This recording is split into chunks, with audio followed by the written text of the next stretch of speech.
Elijah Walker garnered laughter as he took a seat at the piano, a result of Principal Cartwright's successful joke.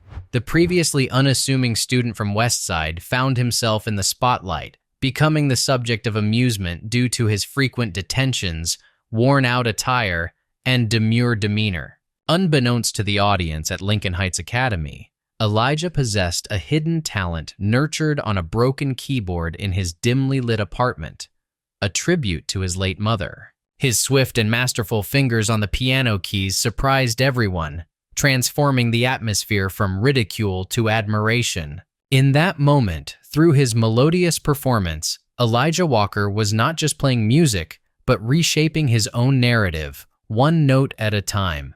Share your current location as you watch and ensure you're subscribed for upcoming episodes.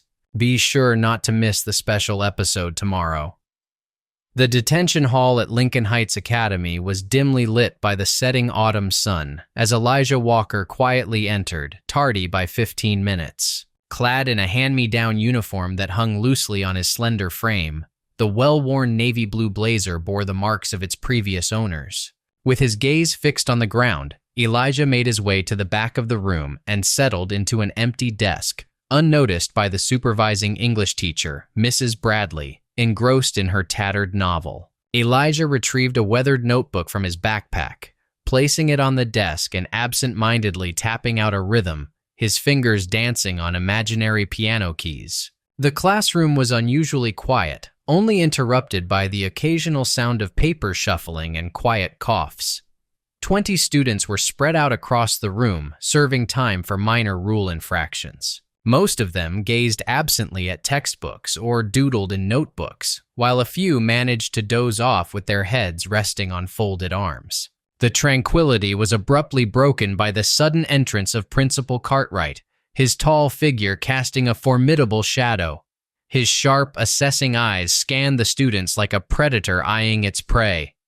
"Just checking in, Mrs. Bradley," he announced with forced cheerfulness, ensuring that the troublemakers were behaving. Mrs. Bradley nodded respectfully, confirming that everything was peaceful. Cartwright's gaze then fell upon Elijah, whose fingers were quietly dancing on the desk. Walking over, the principal taunted Elijah, asking if he was practicing for a fantasy recital. Elijah, embarrassed, explained that he was just lost in thought. Cartwright jokingly remarked that it was a new excuse. The vice principal, Mrs. Drake, entered the room, inquiring if everything was all right. Cartwright playfully remarked that Elijah was giving them a silent piano performance, which caught Mrs. Drake's attention as she approached. Perhaps if he applied himself to mathematics in that manner, he would excel in algebra, she remarked with a slight grin. Several students chuckled, and Elijah averted his gaze, swallowing his embarrassment. A voice interrupted from the doorway, belonging to Mr. Lambert, the music theory teacher. He leaned against the doorframe, arms crossed over his chest, remarking, "Even if he could play the piano, who would want to listen? We already have enough noise in this school." The implication in his comment lingered in the room. Elijah remained silent, offering a tired smile, a facade he had mastered over the years in similar situations. It was neither rebellious nor submissive, simply a mask to conceal his hurt. Cartwright, the principal, seemed more agitated by Elijah's lack of response. His jaw clenched momentarily before muttering, "Go ahead and smirk. Maybe we'll showcase you in the talent show for comic relief."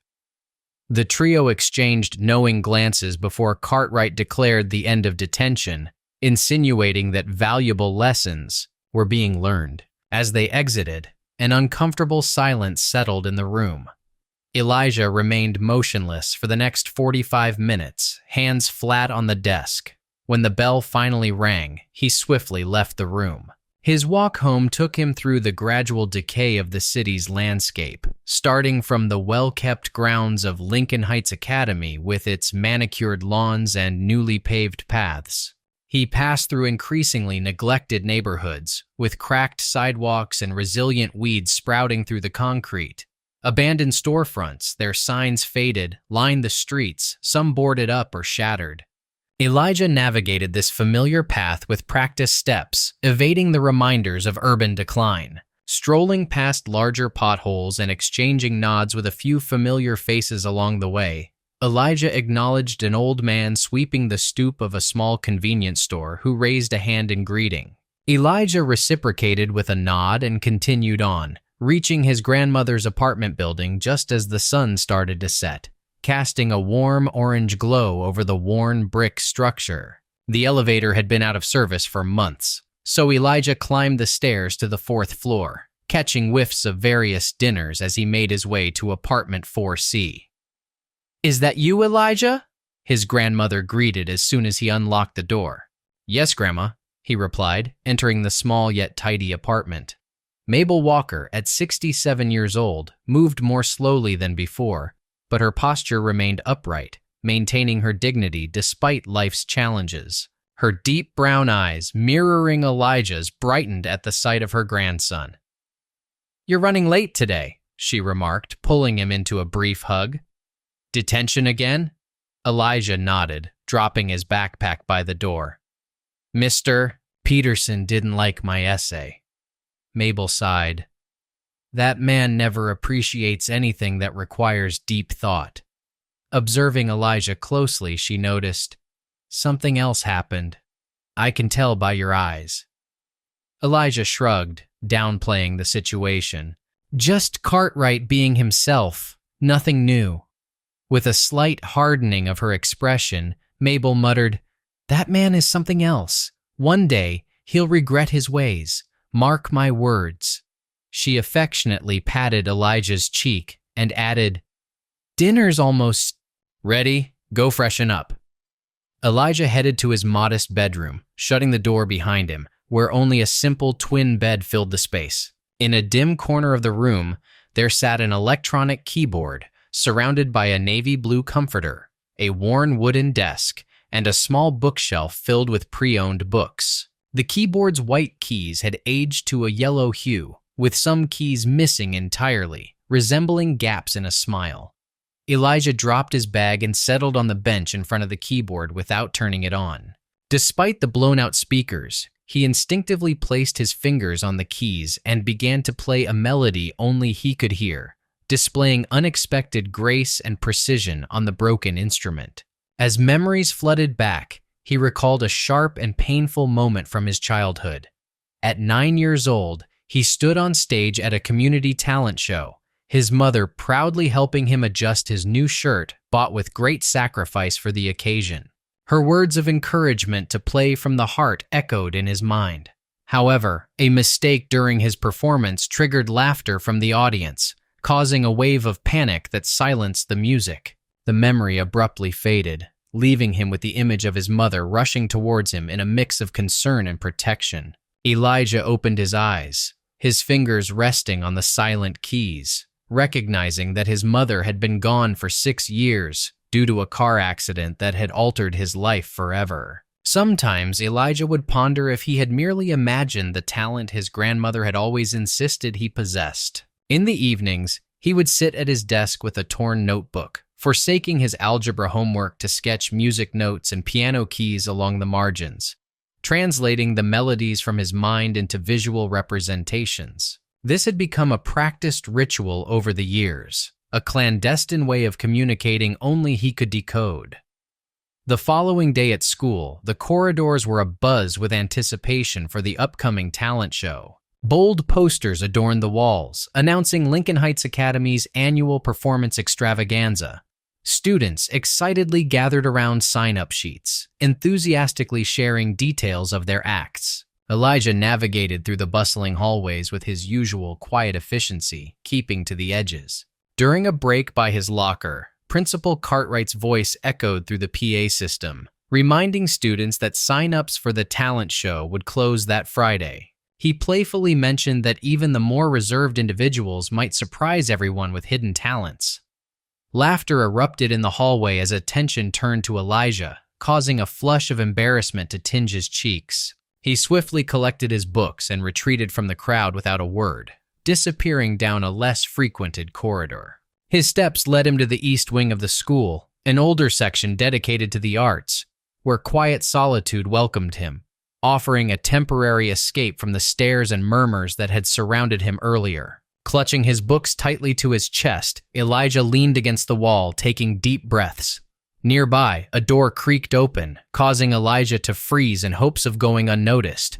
However, it was too late as Mr.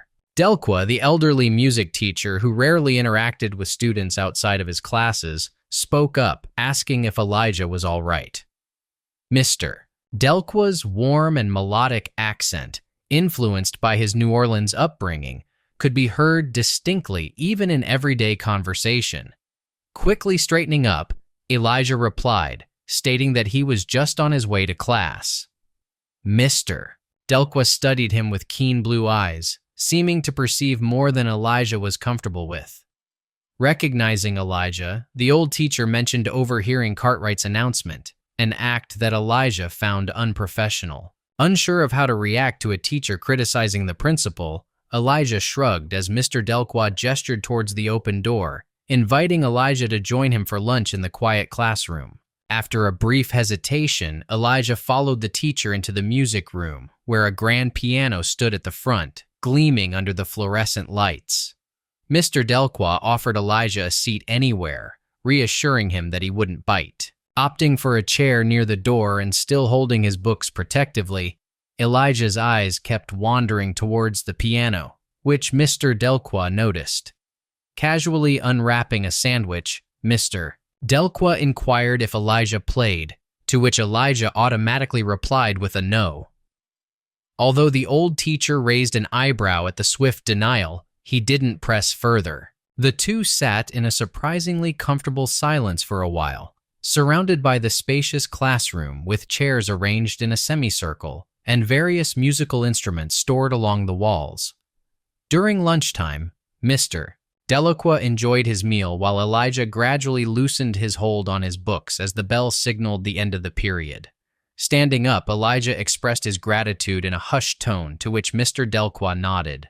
Offering Elijah a quiet space for reflection, Mr. Delqua mentioned that his door was always open. Elijah's smile was sincere this time as he left the classroom and navigated the busy hallway. By the time Elijah completed his detention the following Thursday, most students and teachers had already left, leaving the hallways ominously quiet. As he walked towards the exit, he heard a delicate melody emanating from the music wing, drawing him closer. Peeking into the slightly ajar music room, he caught sight of Mr. Delqua at the grand piano, playing a classical piece with jazz influences. When Elijah unintentionally made a sound, Mr. Delaqua paused and inquired if someone was there. Despite contemplating leaving, Elijah decided to enter and apologized for the interruption. Mr. Delqua recognized him warmly and invited Elijah to stay for a moment, as he was just finishing up. Elijah, sensing the teacher's kindness, agreed to stay, although he remained by the door. Delqua explained, lightly running his fingers over the keys without pressing them, that he had been working on a new arrangement. An old jazz standard reimagined with classical elements. Music, he said, is always evolving and finding new expressions. Elijah's attention was captivated by the piano with its lid propped open, revealing the intricate mechanism inside. Without much thought, he inched closer, allowing his backpack to slip off his shoulder onto the floor. Delqua, observing Elijah's fascination, warmly assured him, "That instrument won't harm you. Would you like to give it a try?"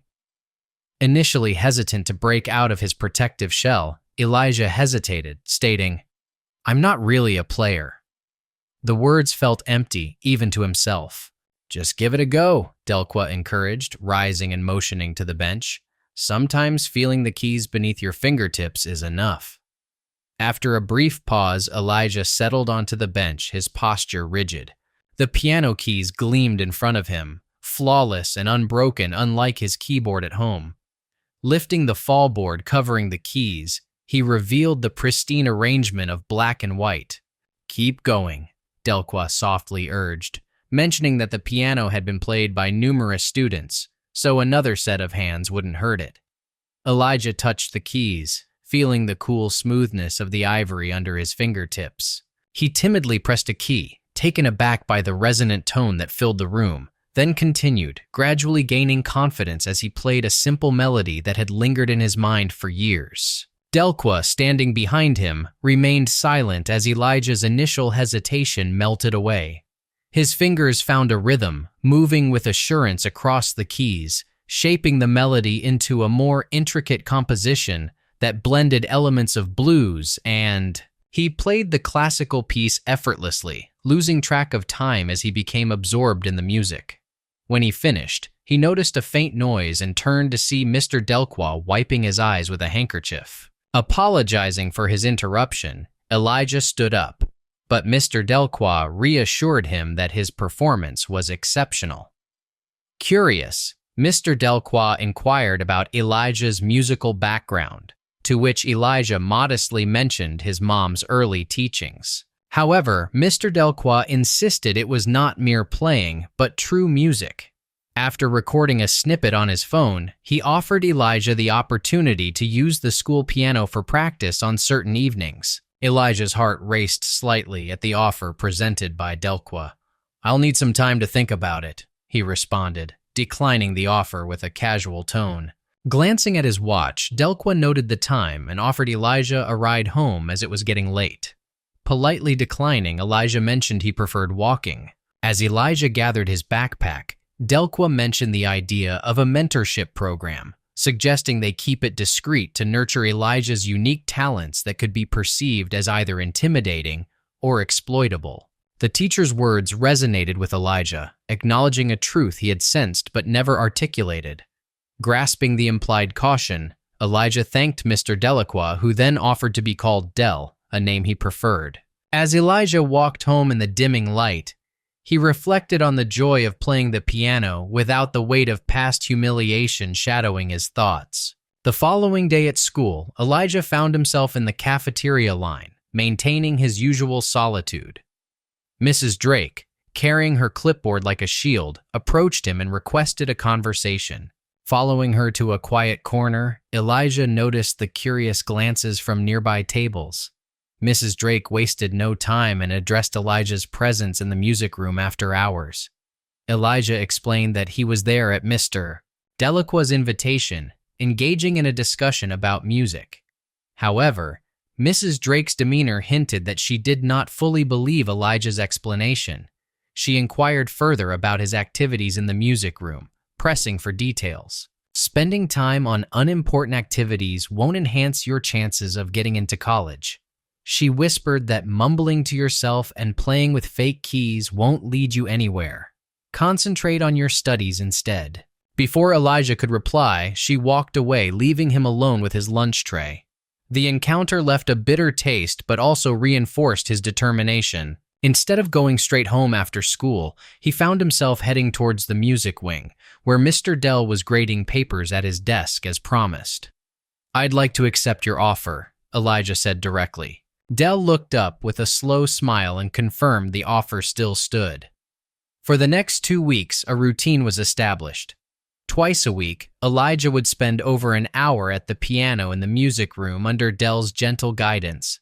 The teacher didn't dictate much, letting Elijah discover the instrument on his own, occasionally providing technical tips or historical background.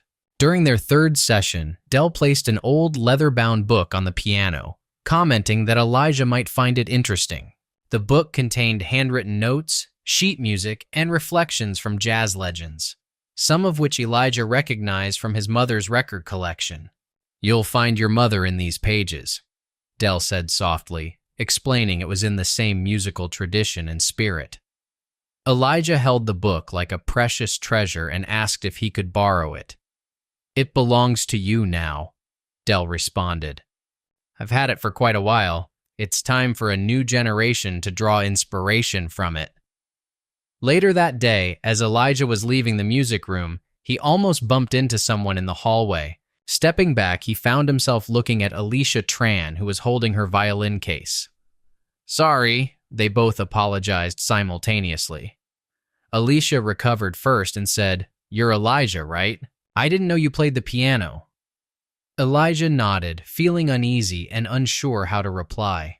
Alicia was the star music student at Lincoln Heights, leading the orchestra as the first violinist and winning numerous competitions. Her father was a music professor at the local university, and there were rumors that she was being pursued by Juilliard. "I just heard you in the music room," she said, pointing towards it. "What you played was amazing." Her eyes sparkled with genuine enthusiasm. "You should perform at the talent show." Elijah felt a wave of anxiety at the suggestion.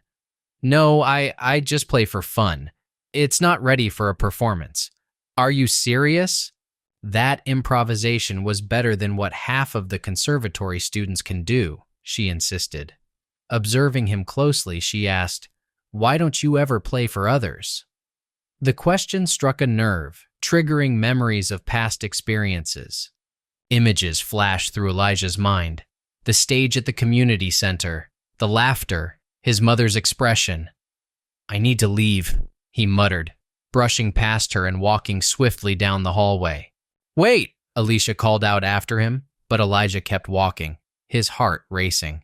That night, Elijah sat on his bed, engrossed in Dell's book, delving into the words and melodies of those who had gone before him. One passage in particular caught his attention, a reflection by a pianist who had faced discrimination throughout his career. "I refuse to back down and apologize for utilizing the piano space, opting to play more passionately and loudly to make my presence known." My performance struck a chord with Elijah, who was deeply moved, prompting him to close his book and switch to his defective keyboard. Despite the static noise it emitted, inspired by the book, Elijah began playing, adapting the melody to work around the missing keys. The following day in the music room, Dell greeted Elijah with excitement, proposing to record his music using high-quality equipment to provide an outside perspective on his talent. Before Elijah could reply, Alicia unexpectedly arrived, offering her audio expertise to help with the recording, surprising Elijah but receiving reassurance from Dell. After a moment of hesitation, Elijah agreed to a single recording session with Alicia's assistance.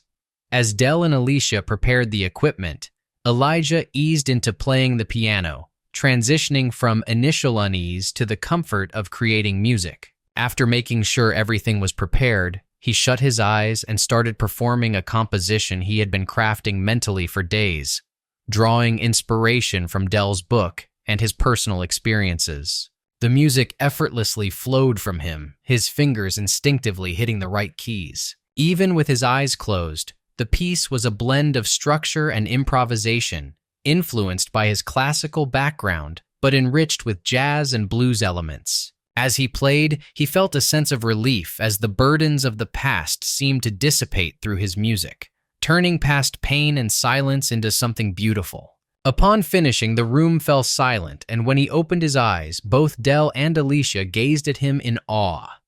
Alicia struggled to find words, eventually stating that the music embodied the true essence of music. Later that night, in Alicia's car parked near his apartment, Elijah listened to the recording of his performance for the first time, astonished by the clear sound quality, capturing every detail of his playing.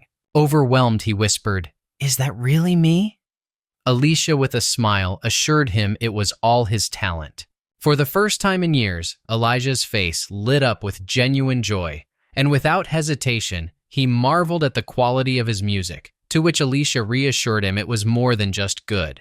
It was extraordinary. Unbeknownst to them, their conversation was being observed by Principal Cartwright from his car across the street. He had followed Alicia's car out of curiosity after noticing her and Elijah leaving the school together. His expression darkened as he watched the interaction between the two. He muttered to himself as students chatted excitedly in the car before pulling out his phone to make a call. "Lambert, it's Cartwright. We must discuss Elijah Walker in his office." The following morning, Cartwright paced while Lambert lounged in a chair, appearing uninterested. "Delacroix is filling the boy's head with ideas," Cartwright complained. "Getting him to record them playing is irresponsible." Lambert shrugged, questioning, "What's the issue if the kid wants to embarrass himself? Why not let him?" Cartwright responded firmly, "It complicates things. Walker's mother was trouble enough.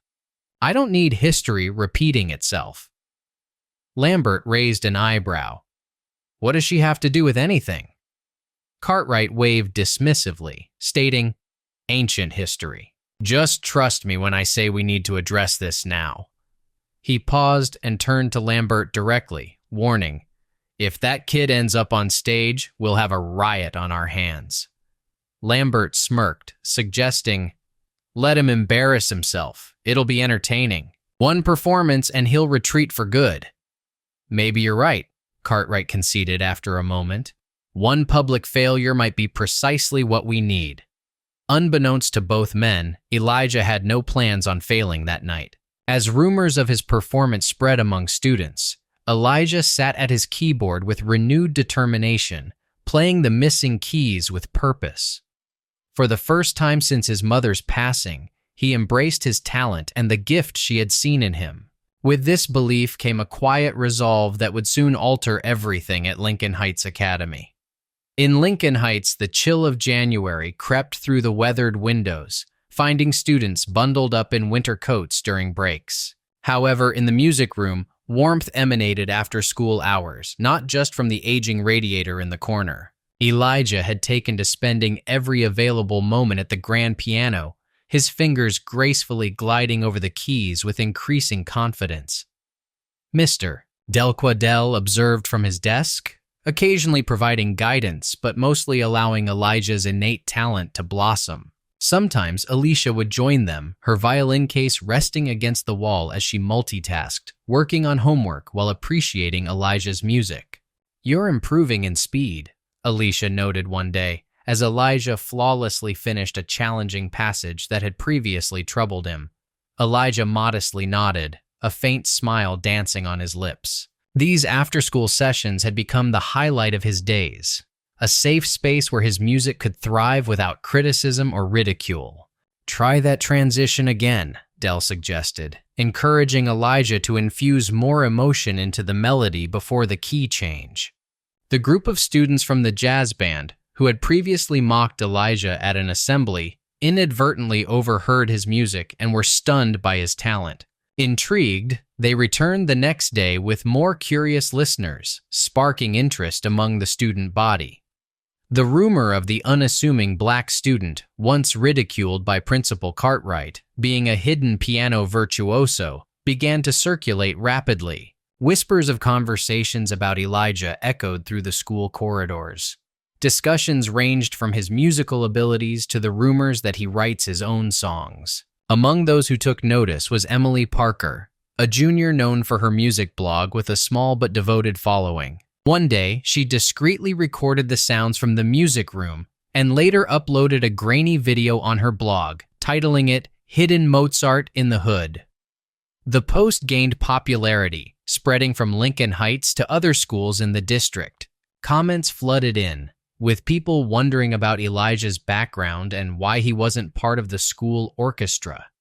By the end of the week, the video amassed over 1,000 views, a significant feat for Emily's previously unknown blog.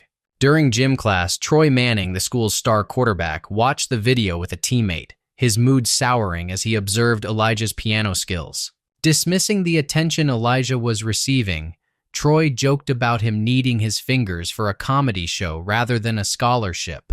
Although some students laughed, others felt uneasy about the negative turn of public opinion towards Elijah. After practice, Elijah overheard two students in the locker room discussing Emily's blog post and the viral video featuring the talented piano player. As the lunch hour arrived, Elijah felt a rising sense of unease as he observed his classmates glued to their phones, stealing glances at him. Alicia noticed his discomfort and showed him a video on her phone where he was playing his own music before being interrupted by a teacher. Mrs. Drake confiscated Alicia's phone and deleted the video, warning them against spreading false information. Alicia whispered that the video couldn't be erased from the internet, leaving Elijah feeling exposed and reminiscent of a past public humiliation. Upon entering the music room, Elijah found Dell filled with an unusual sense of excitement. "Ah, there you are," the elderly teacher exclaimed. "Have you checked your school email today?" Elijah responded with a shake of his head, admitting he usually didn't. Dell insisted, "Well, you should." He then handed Elijah a printed email containing a letter from an individual advocating for arts education. The letter proposed funding a school-wide talent showcase, complete with professional equipment and judges from local music schools, as well as a $20,000 music scholarship for the winner. Elijah whispered in disbelief at the amount, to which Dell assured him that the donor wished to remain anonymous. Yet the offer was legitimate and approved by the board. Though unsure of the reason behind this generous offer, Dell hinted at a cryptic smile, suggesting that perhaps someone had recognized Elijah's talent from a certain video. The news of the scholarship quickly spread throughout Lincoln Heights, turning the once minor annual talent show into the school's main topic of discussion. Auditions were set for the following week, with the showcase planned for the month after. Sign-up sheets were posted on bulletin boards across the school, attracting many hopeful students' names. Even after Alicia encouraged him following a particularly successful practice session, Elijah remained hesitant to sign up, fearing he might freeze up. Alicia countered his doubts by highlighting the opportunity to win and attend any music school he desired. Her words lingered in Elijah's mind for days until he finally stood before the sign-up sheet, pen poised, on the last afternoon before the deadline, after a long internal debate. After quickly signing his name at the bottom of the list, he left without hesitation, unaware that Principal Cartwright had observed him from his office. As soon as Elijah disappeared down the hallway, Cartwright approached the sign-up sheet and scrutinized it, then confidently crossed out Elijah's name and rewrote it at the top. The following day, Dell burst into Cartwright's office unannounced, questioning the decision to place Elijah first on the audition schedule.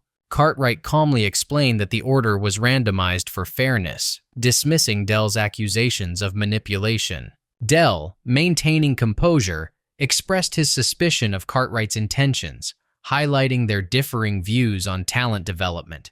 Cartwright's facade faded as Dell confronted him, leaving an unspoken tension in the room. After a brief pause, Cartwright redirected his focus to work as Dell exited without further dialogue, his worry for Elijah growing. Later that evening, Dell contacted Alicia, realizing the need to support and prepare Elijah for what was to come. Alicia repeated that the Cartwrights had intentionally scheduled Elijah first, understanding the significance immediately.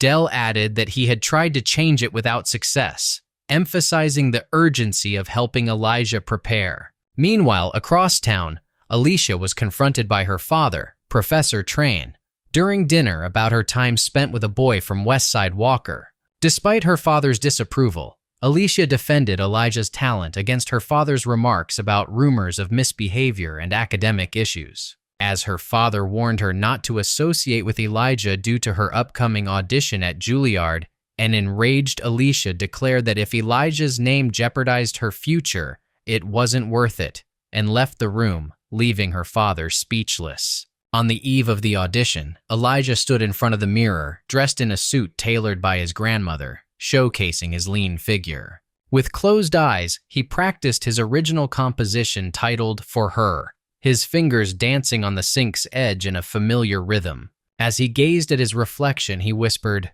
"This is for you, Mom."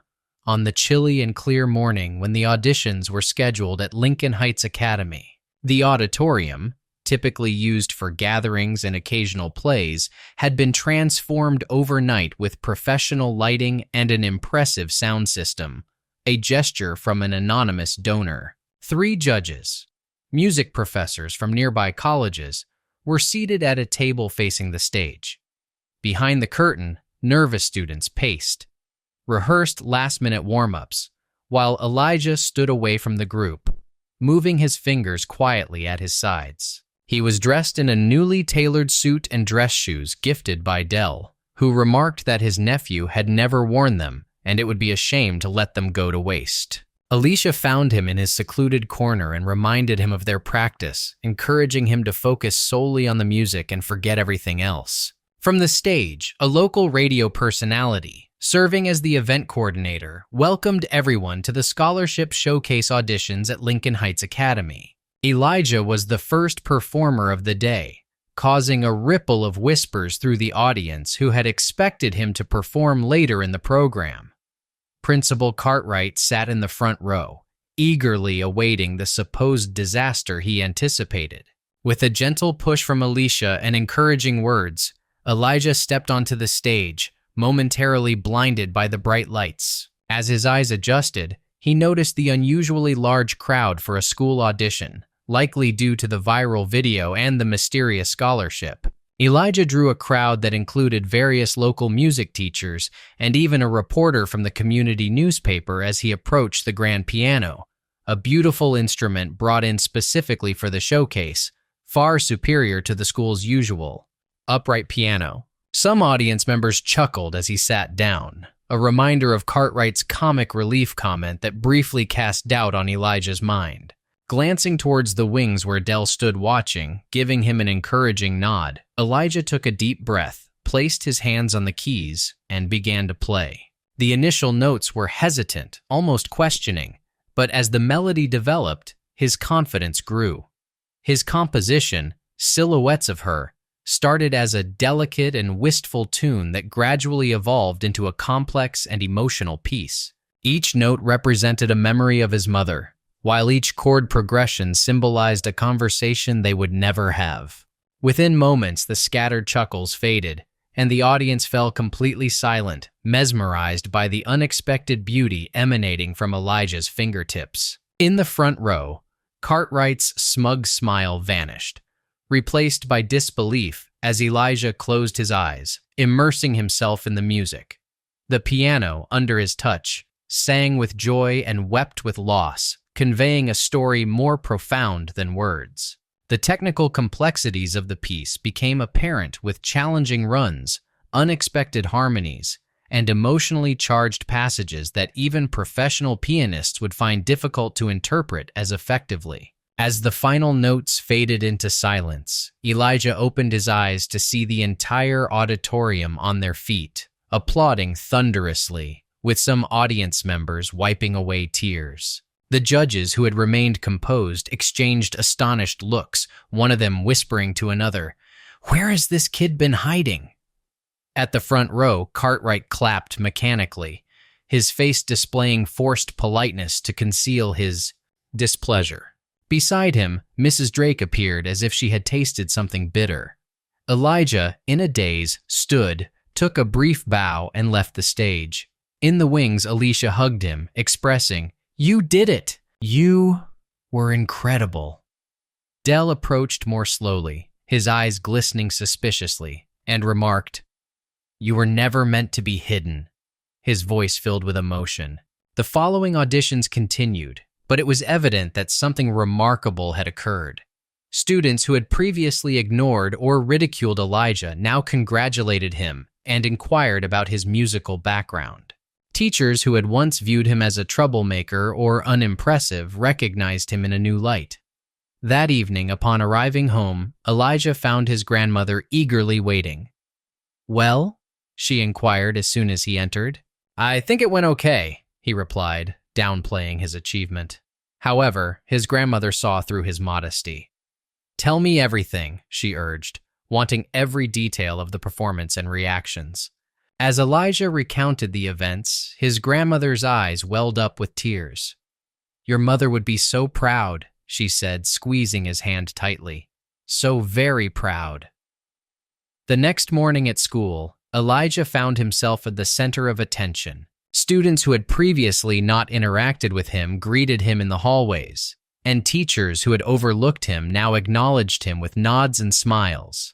This sudden shift was disorienting after years of feeling invisible. During lunch, Alicia joined him at his usual isolated table, accompanied by several members of the school orchestra who had previously ignored him.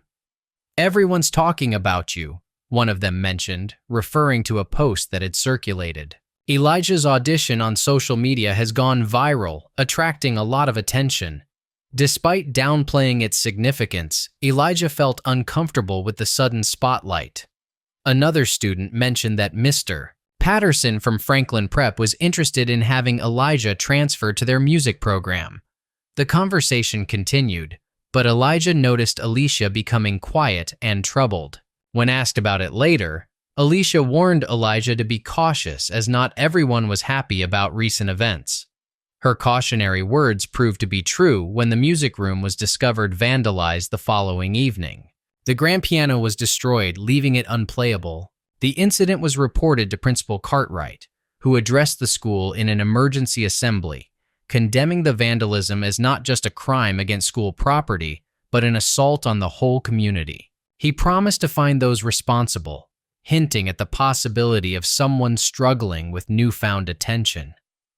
After the assembly, Elijah was called to Cartwright's office, where he was confronted by Mrs. Drake in a tense atmosphere. Cartwright implied Elijah's involvement in the vandalism, causing a shocked reaction from the audience who turned to look at Elijah.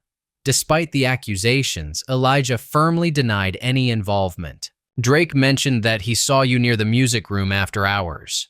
Elijah quickly responded that he often practices there with Mr. Delqua's permission. Cartwright remarked that the security footage from last night was missing, supposedly due to a corrupted file. Until this issue was resolved, he stated he had to suspend Elijah pending further investigation. Elijah expressed his disbelief, questioning the evidence against him.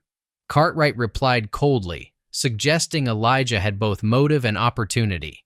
Without giving Elijah a chance to object, Mrs. Drake issued a formal suspension notice, prohibiting him from setting foot on school grounds until the investigation concluded. Elijah left the office in shock and met Dell in the hallway, who was outraged by the situation. Promising to fight the suspension, Dell suddenly showed signs of distress, grimacing in pain and clutching his chest. Concerned, Elijah caught him as he fell, calling for help. Teachers and students rushed to assist as paramedics arrived and determined Dell had experienced a mild stroke. Loaded onto a stretcher, he reached out for Elijah's hand and managed to say, "Don't let them win," before being taken away. Alicia found Elijah sitting alone on the school steps, observing as the ambulance carrying Dell vanished down the street. "I heard about what happened," she mentioned, joining him and discussing both the suspension and Dell. Elijah nodded in disbelief. "They think I did it! They think I destroyed the piano!" Alicia insisted that those who truly know him would not believe that. "This is Cartwright's doing. He's attempting to discredit you," she explained. Elijah, genuinely puzzled, asked why Cartwright had so much hatred towards him. Alicia shook her head and vowed to find out. She mentioned that the security footage didn't corrupt itself. Someone had deleted it to conceal something. "I can't prove it yet," she admitted, "but the system logs who accesses the files." She decided to call in a favor from her cousin who worked in IT for the district. As Elijah made his way home that evening, he was surprised to see a familiar truck parked outside his grandmother's apartment building. Troy Manning, looking out of place in the unfamiliar neighborhood, stepped out. "What are you doing here?" Elijah asked wearily. Troy explained that he came not to gloat about the suspension, but to share that he had seen someone acting suspiciously near the music wing the previous night after practice. Elijah's heart raced as he inquired about the identity of the person, to which Troy responded by saying he couldn't be sure as it was dark and the individual was moving swiftly. The individual inhaled deeply. It wasn't a peer, but rather an older person, possibly a teacher. Troy avoided telling Cartwright. "No, I didn't," he admitted, feeling afraid. Coach emphasized that any trouble could jeopardize his chance at a football scholarship. So why speak up now? Troy replied simply, "Because what they're doing to you isn't fair." After the conversation, as Troy left, promising to consider stepping forward, Elijah felt a glimmer of hope for the first time since the suspension. Someone had noticed something. There might be an opportunity to clear his name. Unbeknownst to him, another person was already intrigued by his situation.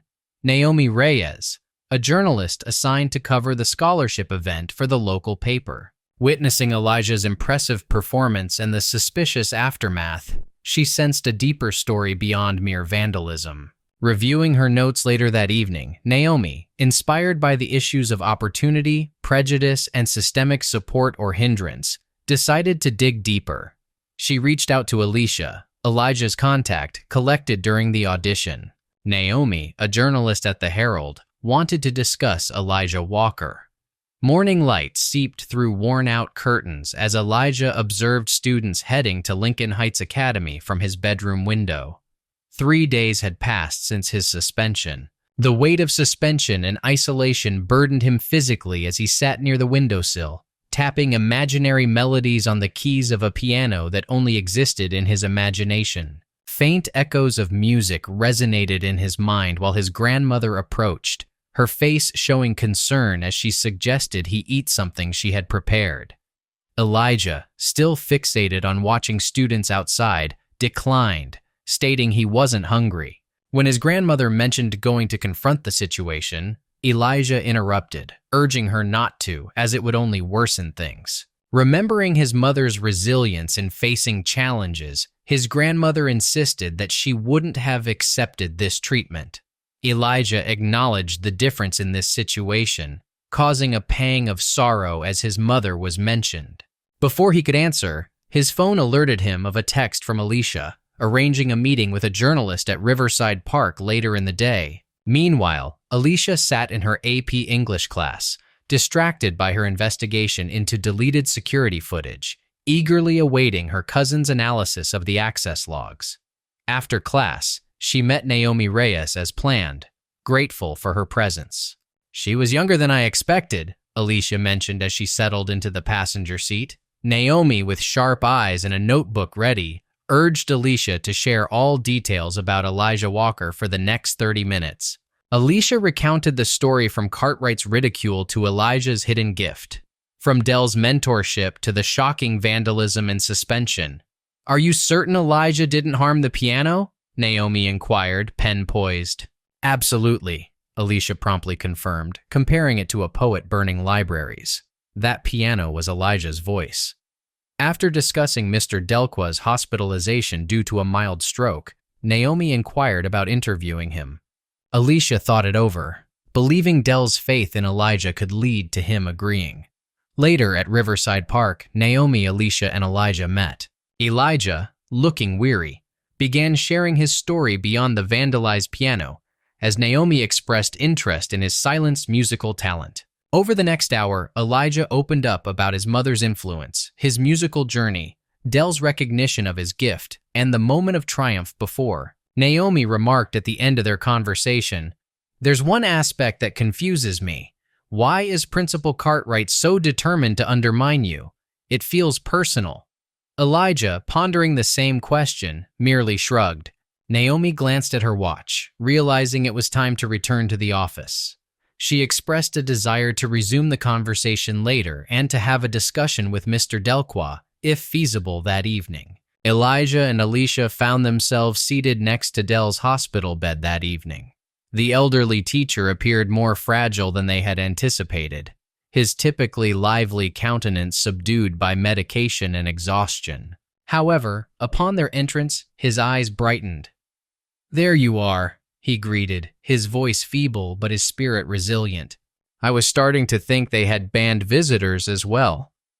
Alicia inquired about his well-being as she held one of his hands in hers. Dell responded with a weak smile, "Feeling like I've been hit by a bus, but they assure me I'll pull through." Shifting his gaze to Elijah, Dell inquired about the latest developments at school. Learning of the continued suspension pending investigation, Dell expressed outrage, labeling it as a witch hunt. Alicia mentioned meeting with a journalist, Naomi Reyes from the Herald, who wanted to speak with him, to which Dell nodded in agreement, stating it was time for the truth about Lincoln Heights to be revealed. Turning to Elijah with a sudden sense of urgency, Dell revealed he had been withholding information for too long. Elijah leaned in, prompting Dell to disclose, "It concerns your mother and Cartwright." Elijah's heart raced as Dell struggled to breathe, finally revealing, "Your mother wasn't just any pianist, Elijah. Before you were born, she was..." Gaining recognition in the local music scene, she proved to be talented just like you. His eyes drifted away as he recalled a memory. When she was offered a teaching position at Lincoln Heights, before Cartwright became principal, back when I was starting out, Alicia and Elijah exchanged a surprised look as Dell continued. However, before she could begin, a significant amount of money went missing from the music department fund. Cartwright, who was the assistant principal at the time, led the investigation, and all evidence seemed to point to your mother. Elijah objected, claiming it was impossible, that his mother would never do such a thing. Dell agreed, acknowledging that although it seemed unlikely, the evidence was compelling. Consequently, she lost the teaching position, damaging her reputation, and her music career suffered irreparably. The new information surprised Elijah, and he struggled to comprehend. Dell confessed that he had suspicions but lacked evidence, and by the time she passed away, it was too late. He expressed regret for not disclosing the information earlier and apologized. The revelation shed new light on Cartwright's hostility, revealing a connection to Elijah's mother that he had never suspected. As they left the hospital, Elijah was lost in his thoughts while Alicia walked alongside him, respecting his silence until they arrived at the bus stop. "Are you okay?" Alicia asked after a while. "I'm not sure," Elijah admitted. "It feels like finding a missing puzzle piece, but now the whole picture looks different." Upon returning to his apartment, Elijah found his grandmother sitting at the kitchen table, looking concerned. Sensing something amiss, he inquired about her distress. She showed him an eviction notice stating they were 3 months behind on rent, which Elijah vehemently denied, as they always paid on time, rendering the claim unfounded. Her voice was tense with controlled anger as she mentioned the 3 missing payments. With the latest setback of delay in his disability checks, Elijah took the letter warning of eviction due to non-payment. This felt like another hit in a week full of challenges. Desperate to help their dire financial situation, Elijah took his broken keyboard to a pawn shop the next day. The owner, who seemed suspicious, offered him only $20 for it, claiming it was barely functional. Despite wanting to defend the keyboard's worth beyond its damage, Elijah reluctantly accepted the money. Meanwhile, at Lincoln Heights, Alicia overheard Mr. Lambert's conversation about a student's skills and behavior.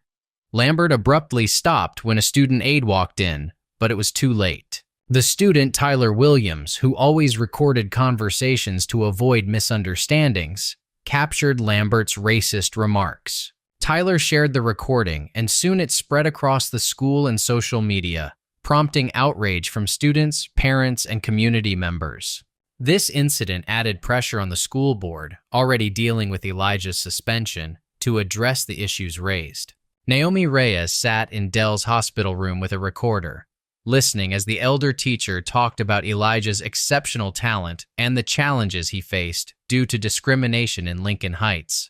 Dell passionately expressed that Elijah, despite his circumstances, was a prodigy who could excel at a prestigious institution like Juilliard if he had better resources. Before leaving, Dell gave Naomi a folder with Elijah's compositions, urging her to appreciate their complexity and sophistication. Meanwhile, back at the school, Principal Cartwright was determined to control the narrative about Elijah's performance, stating confidently that there were no official recordings of the audition, just some unreliable smartphone videos. Unbeknownst to Cartwright, the janitor Lewis Green had recorded the entire audition and anonymously shared it with Alicia, who recognized Elijah's talent immediately. Alicia uploaded the audio file to a music platform titled Unseen Genius, Silhouettes of Her, which garnered attention from musicians and critics, leaving them in awe.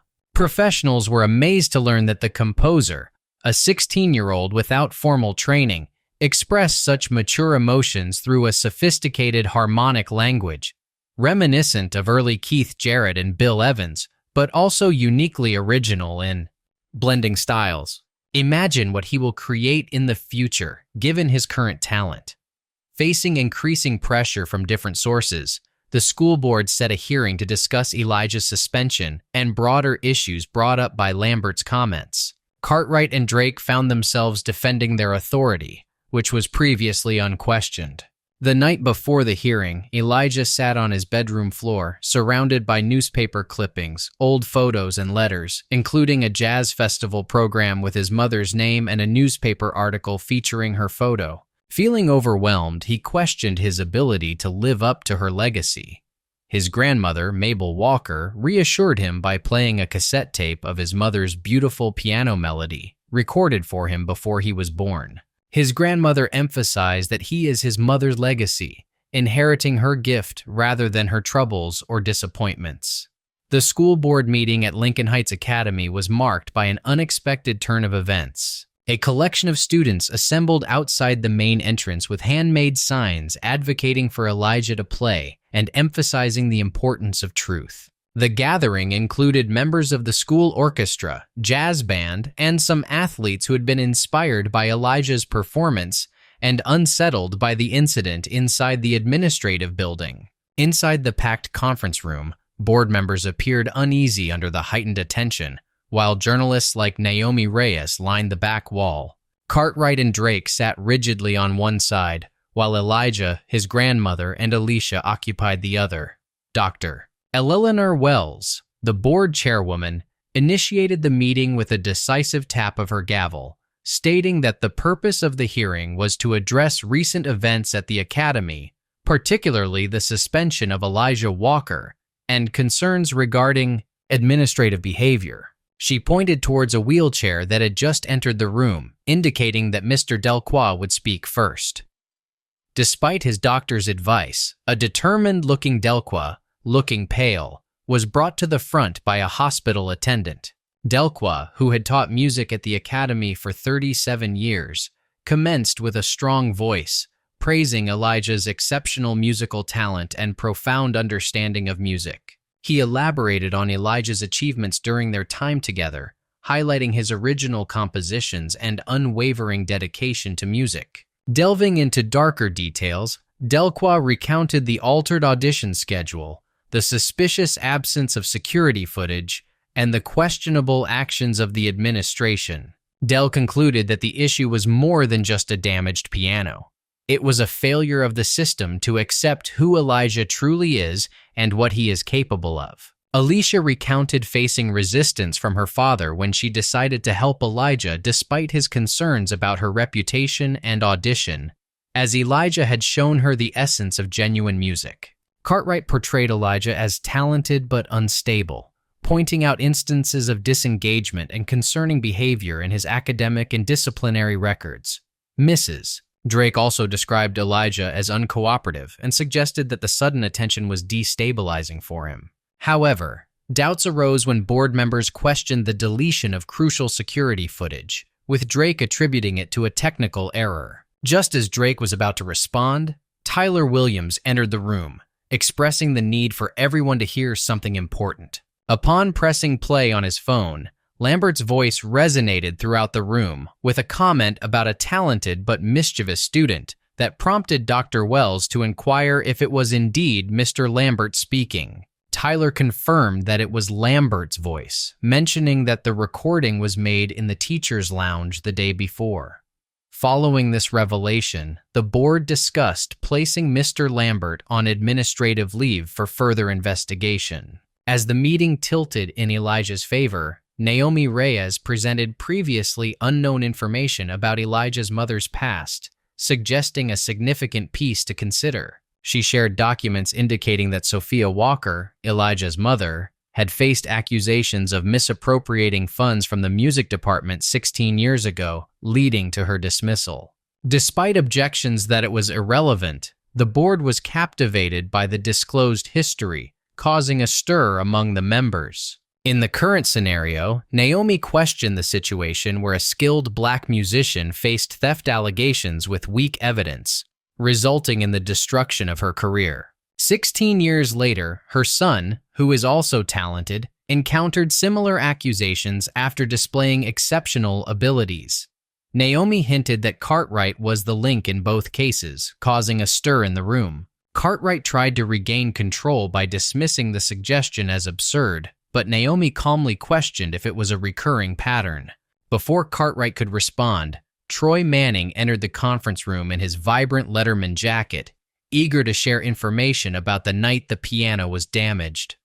Dr. Wells allowed Troy to speak, and he nervously recounted seeing Mrs. Drake entering the music wing with her key card, contradicting her claim of not being at the school that evening. Mrs. Drake refuted the accusation, but Alicia presented a printed record of keycard entries showing that Mrs. Drake's card was used to access the music wing after hours, just before the vandalism occurred. Drake questioned the accuracy of the document, to which Alicia responded calmly, leading to a tense moment in the room. Upon seeing her expression change and harden into a mask of silent anger, Dr. Wells examined the document attentively before turning his disappointed gaze towards Drake. Mrs. Drake, you are hereby suspended with immediate effect pending further investigation into these accusations, he stated as Drake was escorted out. After a brief conference among the board members, Dr. Wells directly addressed Elijah. Mr. Walker, on behalf of the Lincoln Heights School Board, I offer my apologies for the treatment you have endured. Your suspension is lifted with immediate effect, causing a cheer from the gathered students who were getting live updates on the situation. However, Dr. Wells continued speaking once the excitement subsided. Considering the attention this incident has attracted, we believe it is best to proceed with the talent showcase as scheduled. Your participation, which we strongly encourage, will be held to the same standards as other performers, he explained, hinting that Elijah needed to prove himself once more with increased scrutiny. As the hearing ended, Elijah was surrounded by supporters and well-wishers, with Dell, still in his wheelchair, grasping Elijah's hand firmly, expressing, "This is just the beginning. Now, you have the opportunity to reveal your true self." Outside, Naomi greeted Elijah with a smile, remarking on the eventful day before inquiring about his feelings. Elijah pondered the question seriously before responding. It feels like I've been holding my breath for years, and I am only now discovering that I can breathe.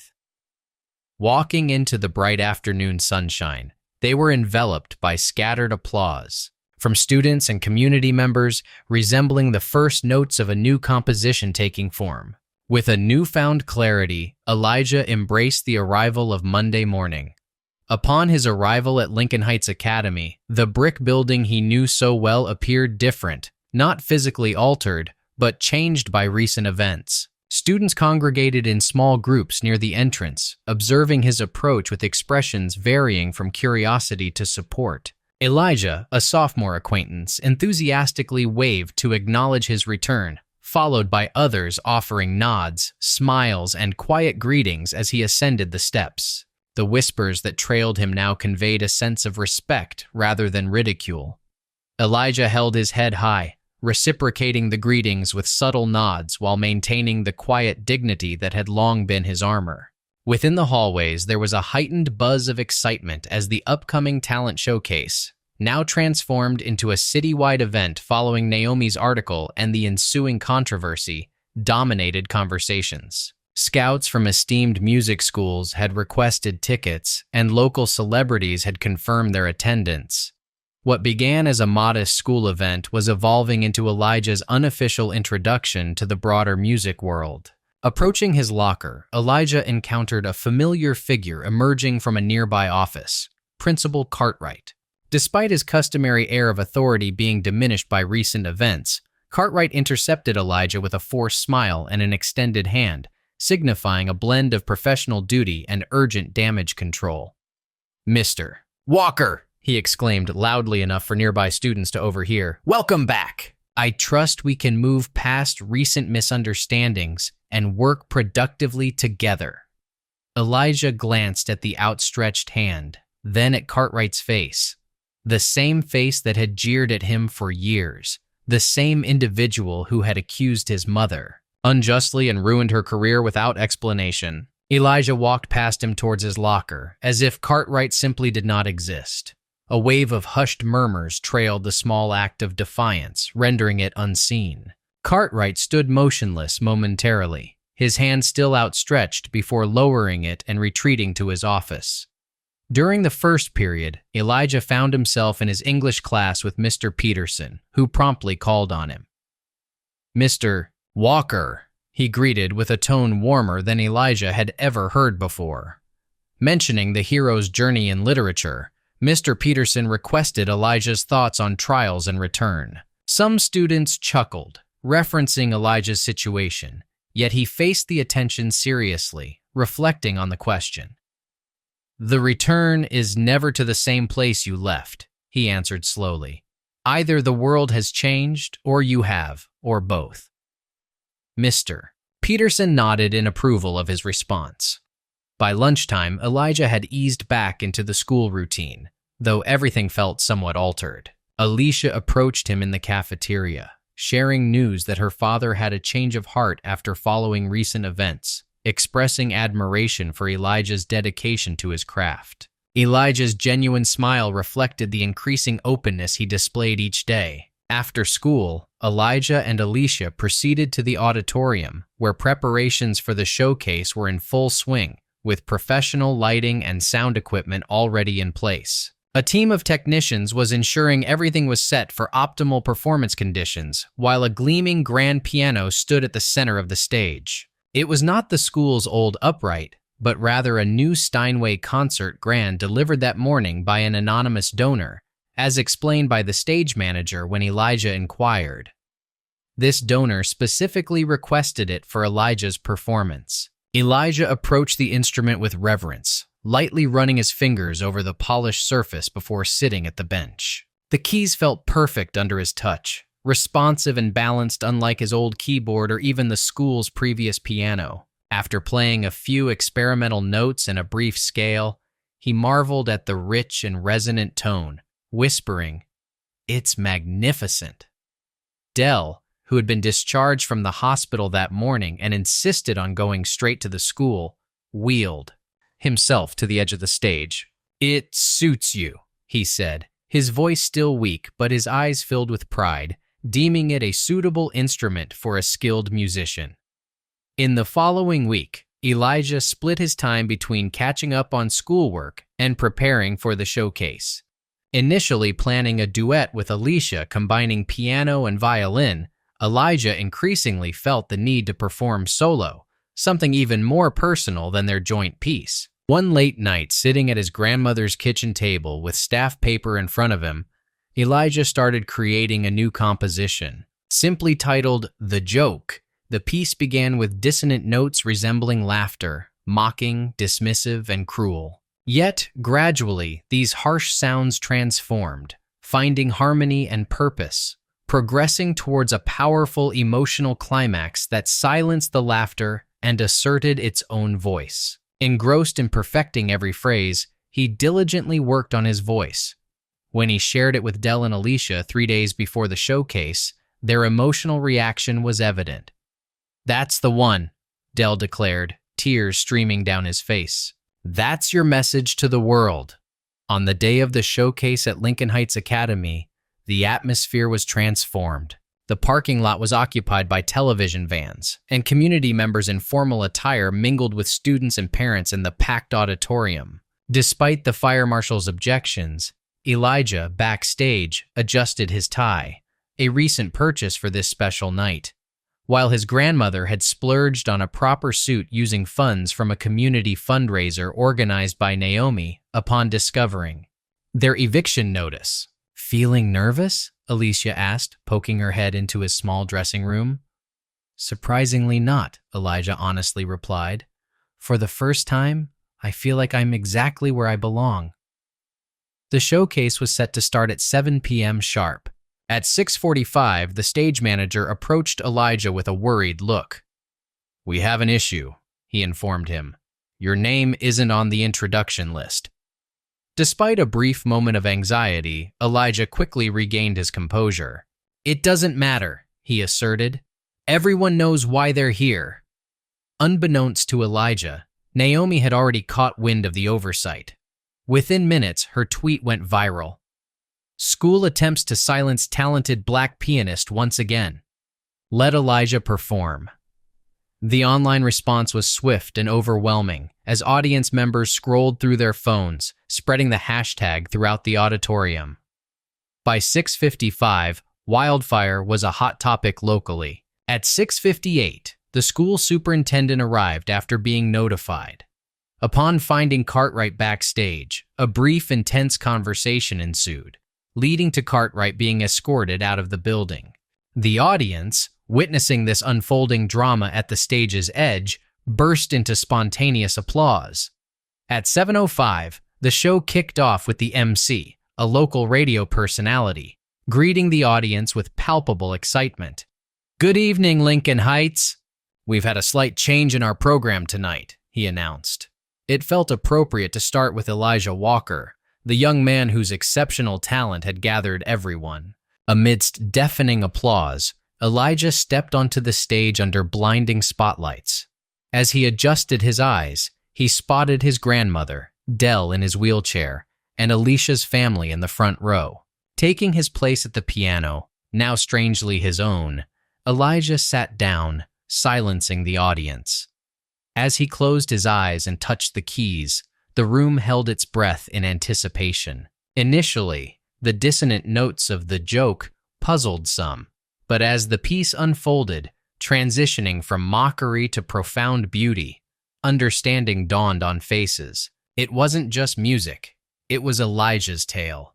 Pain turned into beauty, mockery met with dignity, and silence met with sound. By the final movement, with the triumphant melody rising above the discordant notes, many were openly weeping. Each note narrated pain, mockery, survival, and in the end, beauty triumphing over ugliness, resonating with the audience through the final chord. In the auditorium, a profound silence filled the air, almost tangible in its weight and substance. Suddenly, the entire audience rose to their feet in a thunderous standing ovation. In the front row, a distinguished man in his 60s turned to his companion and proclaimed loudly enough for nearby individuals to hear, "That person is not a student, they are a composer." As Elijah exited the stage, he encountered not the stage manager, but an elderly black woman in the wings. Her graceful demeanor and knowing smiles caught his attention. "You may not know me," she spoke with a voice rich in age and emotion, "but I knew your mother. We used to play together in the past. I'm Grace Wilson." Elijah's eyes widened in recognition as he remembered his mother mentioning Grace often, her mentor, bandmate, and friend. "She would be proud," Grace continued, placing a weathered hand on Elijah's arm. "And now, the world finally hears you." The showcase continued, but the emotional peak of the evening had already been reached. No one present would ever forget the moment Elijah Walker silenced the room with the power of his music. The days following the showcase passed in a whirlwind for Elijah. Multiple news outlets had recorded his performance of The Joke, and clips started circulating online with headlines like, "Piano Prodigy Silences Critics," and "The Boy They Laughed At Becomes the Man They Applaud." Naomi's comprehensive article, published the day after the showcase, delved deeper than just the narrative of a talented teen overcoming obstacles. She explored the systemic issues that had allowed Cartwright's behavior to go unchallenged for so long, the racial dynamics that had influenced Elijah's journey, and the transformative potential of art to transcend boundaries. National media outlets picked up the story, drawing attention to not only Elijah but also Lincoln Heights Academy and its problematic administration. A documentary filmmaker approached Elijah's grandmother with the idea of a potential project named The Boy They Mocked. Throughout it all, Elijah maintained his dignified composure, granting interviews selectively and consistently, shifting the focus to the music itself rather than the surrounding controversy. Upon returning to school 2 weeks after the performance, Dell was welcomed as a hero, with students and staff cheering him on as he walked to the music room, now rightfully his. Recognizing the need for improvement and redemption, the school board promoted him to department head with a significant budget increase. Dell's first act back was to introduce the Sophia Walker Mentorship Program for disadvantaged musical talent, with Elijah being his inspiration seated at the back of the classroom. This initiative aimed to support promising musicians from underprivileged backgrounds by providing instruments, education, and performance opportunities funded by a mix of school funds and community donations that poured in after the showcase. Mrs. Drake didn't return to Lincoln Heights, and an investigation into her involvement in the piano incident led to her dismissal and legal charges for property destruction and tampering with evidence. Cartwright, facing similar scrutiny and mounting evidence of discriminatory conduct over the years, resigned for personal reasons before the board could take formal action against him.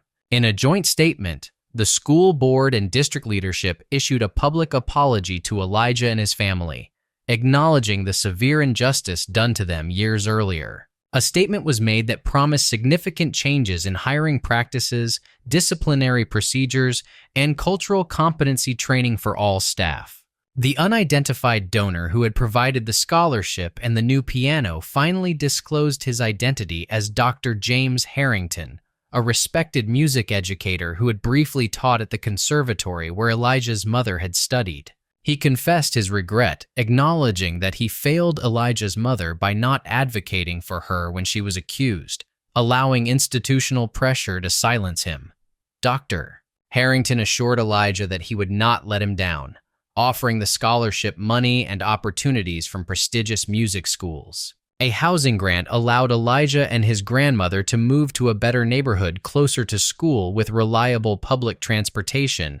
During the move, Elijah insisted on carrying his broken keyboard, symbolizing his journey. Despite offers of new instruments, he kept it as a reminder of his roots. At school, social dynamics shifted, with students who had previously ignored or made fun of Elijah now seeking his attention. Unexpectedly, Troy Manning, one of the students, approached Elijah after an English class, expressing his thoughts on the past events. As he scuffed his shoe along the hallway floor, thoughts of my past behavior towards you and everyone else occupied his mind. When he glanced up and met Elijah's gaze, he expressed his desire to improve. This intention transformed into action when Troy initiated a podcast named Second Chances. In this podcast, he delved into themes of redemption, growth, and perspective by interviewing former bullies and their victims. His debut guest was himself, openly reflecting on his treatment of Elijah and the lessons he had learned. Alicia's dream of attending Juilliard stayed on course, now buoyed by a new musical piece co-created with Elijah. This composition impressed the admissions committee during her audition. Besides their musical partnership, a profound connection had blossomed between them, not romantic, but a deep bond forged through shared goals and mutual admiration. "We will make a difference," she assured him one afternoon in the music room as they collaborated on a new project, aiming to impact not just themselves but also future generations and the broader world. Elijah's narrative continued to strike a chord. Naomi's award-winning article led to a book deal exploring young artistic talent in underserved areas, titled Silhouettes of Her, The Elijah Walker Story. Elijah began receiving invitations from venues nationwide and internationally, including a jazz club in New Orleans, an arts festival in Chicago, and a youth concert series in New York. Juggling these opportunities with his studies, he embarked on tours during breaks and weekends, establishing himself as a versatile composer whose music blended jazz, blues, classical, and hip-hop influences, creating a distinct musical style that garnered critical acclaim. Audiences quickly labeled him as a cross-genre innovator and a prodigy who defies boundaries. Yet they were mainly intrigued by what he would play next during his performances, regardless of the setting or attendees. Each show concluded with the same joke. Over time, the piece transformed and became more intricate, integrating new elements while keeping its central theme of change. Elijah consistently introduced it with a message of empowerment. This is for anyone who has felt silenced, overlooked, or underestimated. Your voice is important. As he played, his music spread out like ripples in a pond, inspiring each young listener with the potential of their own unique legacy. Consider how many brilliant voices we suppress due to our assumptions. How many stars do we dim before they get a chance to shine? Elijah's narrative goes beyond music. It delves into the individuals we opt to listen to and those we relegate to silence. If this resonates with you, Please show support by liking, subscribing, and sharing to assist more untold stories in finding their audience.